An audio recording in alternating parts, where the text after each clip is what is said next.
Good afternoon, everyone. I'm going to go ahead and call the meeting to order. I'll acknowledge that all three board members are present. Also acknowledge this may be the largest audience we've ever had at a SURA board meeting, so thank you all for your attendance. I will note that the meeting proof of notice is on the second page of our packet, and on the third page is our minutes from our November 22nd, 2022 board meeting. I'll entertain a motion to accept the minutes. So moved.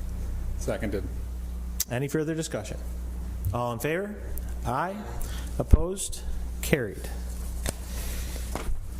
Okay, looks like we've got a few new business items, so I'm going to turn it over to Meg. Sure. So the first resolution that you have before you is number 3455, and this is the budget for fiscal year 23-24. So it's just we have some information in the packet behind the resolution that Commissioner O'Connor prepared and sent to me. So I'll turn it over to him if he wants to walk you through it or Sure. answer any questions. Yep, so this is, I think you've all found it about 10 pages in Appendix A. So the first page we have here is the actual budget. We have three funds in SURA, New York State Assistance Fund, Development Fund, and the Revolving Fund.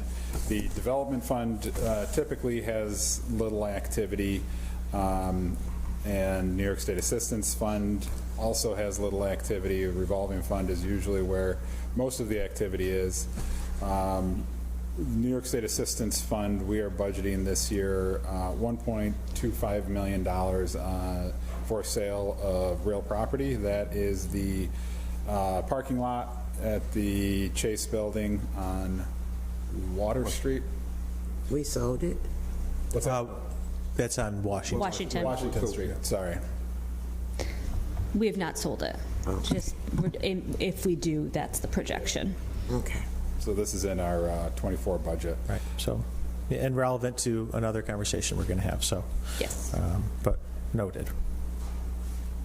We also on the Assistance Fund have some redevelopment expenses and some other administrative expenses. On the Revolving Fund, you'll see reimbursement from primary government. That is the city's reimbursement of SURA for employees, SURA employees that the city utilizes. Reimbursement from other governments is reimbursement from both SIDA and SEDCO for employees that those two agencies utilize.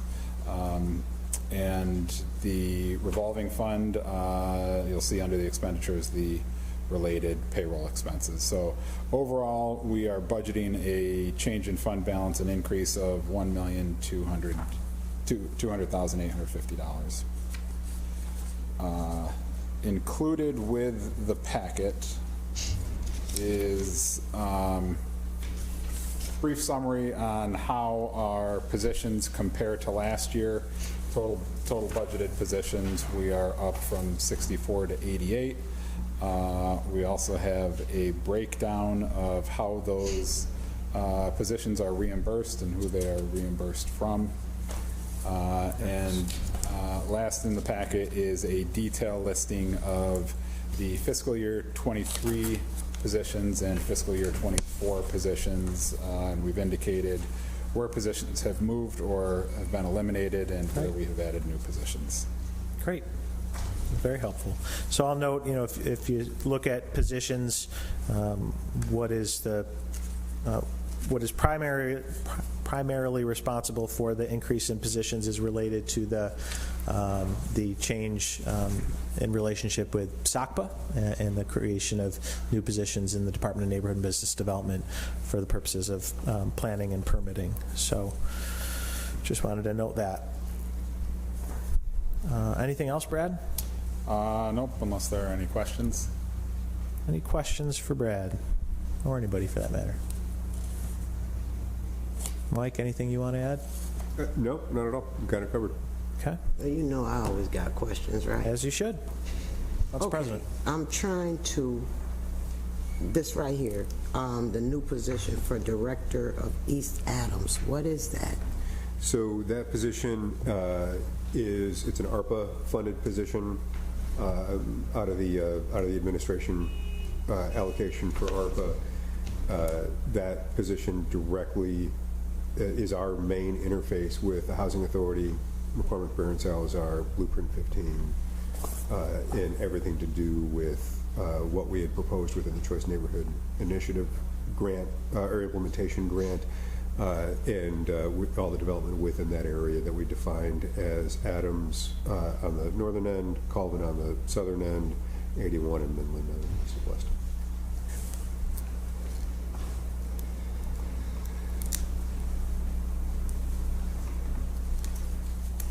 And one more question while I'm at it. Please.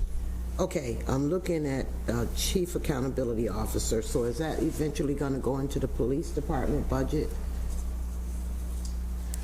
From a budgeting standpoint, that's a good question. I'm not sure if that one. I think we'd have to get back to you on that one. Yeah, I think it is in the police department budget. I'm not sure. Okay. Yeah, we'll Into that. we'll confirm that. So I think because it was a new position, it was created through SURA, but I'm fairly certain that the actual funding for the position comes out of SPD. Okay. We'll confirm. That's it for me. That's it. Okay, so going back to the resolution, we have a resolution to approve the budget for SURA and for the 2023-2024 fiscal year, and I'll entertain a motion. So moved. Second. Any further discussion? All in favor? Aye. Opposed? Carried. All right, next up, Meg. Okay, so the next resolution, number 3456, this is actually to amend a prior resolution from 2021, 3445. If you'll recall, we were receiving a number of requests to use Perseverance Park, and we discussed SURA doesn't really have the capacity to handle those requests, and we talked with Commissioner LaFave and Brittany Farmer at the time, and the Parks Department agreed to take over and handle those requests, so then we wouldn't have to bring them before this board for every single individual request. Recently, the Parks Department has received a couple of requests to use two additional SURA-owned parcels, one being the parking lot at 109 West Washington Street, also known as Lot 21, and 203 to 05 University Avenue, which I believe has a couple of basketball courts. So what this resolution is doing is amending the prior one to include those two additional parcels. So now, if this board approves, the Parks Department would oversee the management and the logistics of event requests for all three SURA-owned parcels. And this is especially relevant right now because Parks is fielding a couple of requests, one from the Downtown Committee to relocate the Downtown Farmers Market for one day in June, and also to use for the Taste of Syracuse.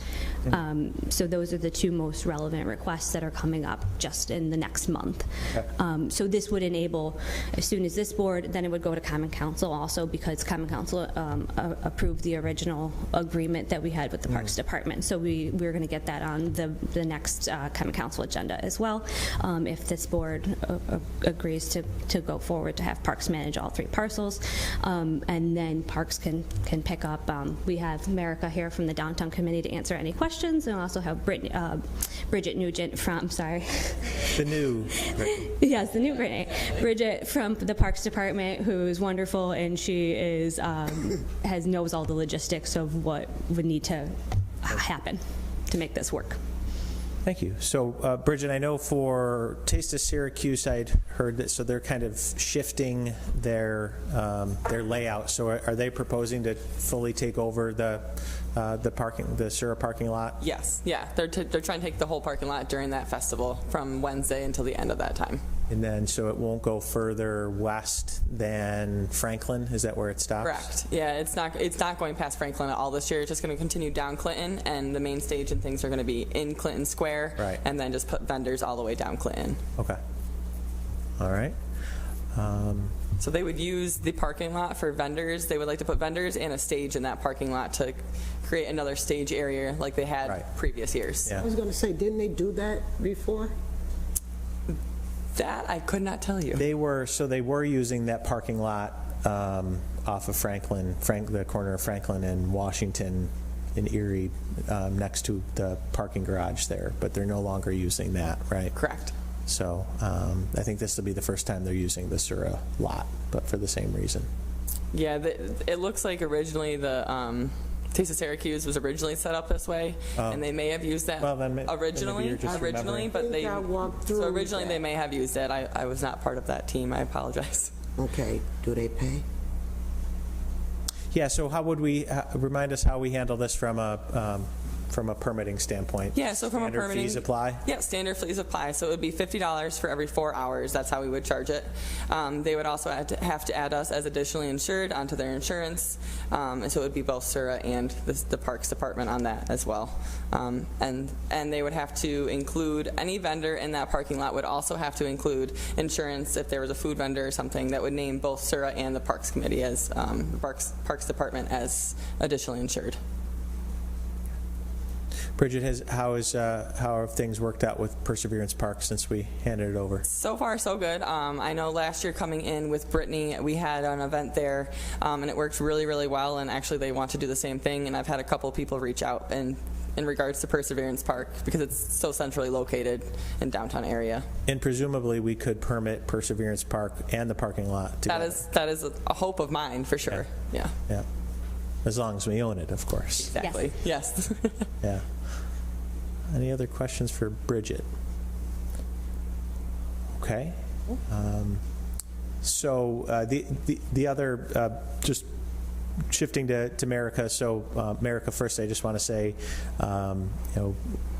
we understand that the downtown committee, in being willing to move to the lot for one day, is, for lack of a better term, taking one for the team here in the interest of enabling Jazz Fest to proceed and to be able to set up in Clinton Square when they feel they need to. So I want to thank you for that and acknowledge that that's not an insignificant change for the farmers market, which, I just want to say that, as somebody that has gone over the years, it's a true asset for downtown, for the downtown neighborhood, for businesses, but it's not one that we can take for granted, because I know it's been challenging in recent years, especially with the pandemic. And so, again, I know you certainly don't take this move lightly. I certainly don't take it lightly.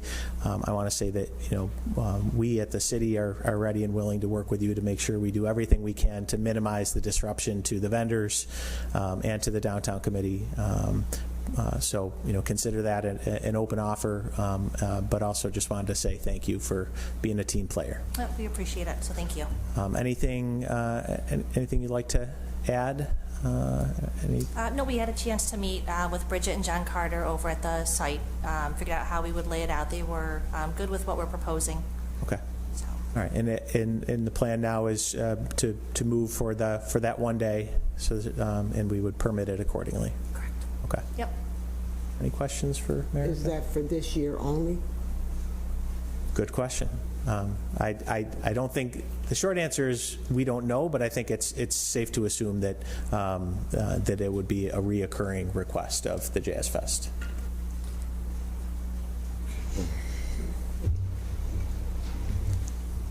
Yeah. But of course, that, just to mention, if SURA were to dispose of that lot, Right. there's also that added Yep. layer to it. Yeah. And I would just say on that note, Merrick, I know we've spoken before about any prospective sale of the lot, the impact on public parking downtown. So we will certainly circle back with you to talk about our plans there and make sure that we feel like we're not having any negative impact on parking. Thank you. Okay. All right. So, again, we have a resolution, 3456, and this applies, again, both to the parking lot on Washington as well as the basketball courts on, what is that? 203 to 05 University Avenue. University. Yeah. So, entertain a motion. So moved. I can't. I'm not voting. Oh, second. Any further discussion? Sorry. All in favor? Aye. Aye. Opposed? Carried. All right, looks like one more, Meg. Yes. And just on the last resolution, so that'll be, that this is kind of like a master agreement. So going forward, those three parcels will be under the purview of the Parks Department to manage events. Right. So that kind of encompasses it all in addition to Right. the two upcoming events. And the next step will be to take that to the council. Yes. Got it. So the next resolution, 3457, this is just to authorize a 2-year renewal of the loan of the whale's tail sculpture. That so 2 years ago, hard to believe that it's been 2 years already, but you approved the loan agreement with Stone Quarry Hill Art Park, and they're interested in renewing that with us. And if the board is interested in carrying on that relationship, this would be the time to do it. The agreement expires in July, so the new one would start then and go for another 2 years. Okay. Any questions? I'll be honest, the whale's tail has grown on me. I was a little skeptical, but I like it. It fits nicely in the park, and I'm happy to have it to continue the agreement. So entertain a motion. So moved. Second. All right, motion is to approve resolution number 3457. All in favor? Aye. Aye. Opposed? Carried. Any- I'm sorry, Mayor. Please. I just want to mention that I did talk to Kate Atwater, and she wanted to know if there were maybe any other SURA-owned parcels that we would be interested in. So just, I told her I'd talk to Mike and his team, and maybe we could come up with something if the board was interested in any further art pieces, if SURA owns parcels that have some high visibility for public art. Okay. But I just wanted to mention that. Great. Yeah, we're happy to review it with the team as far as which lots might be ideal spots for that. Yeah, okay, so, great, thank you. All right, any other business to come before the board? Did we approve the November minutes? Did I black out? Yeah. Yes. Yes, you seconded it. I do remember that. It was an enthusiastic second, if I It ever. was. I'm surprised I don't remember it, because it was. I do remember it now. It was exciting. Good. Thanks. I will entertain only an enthusiastic motion to adjourn. So moved. Second. All in favor? Aye.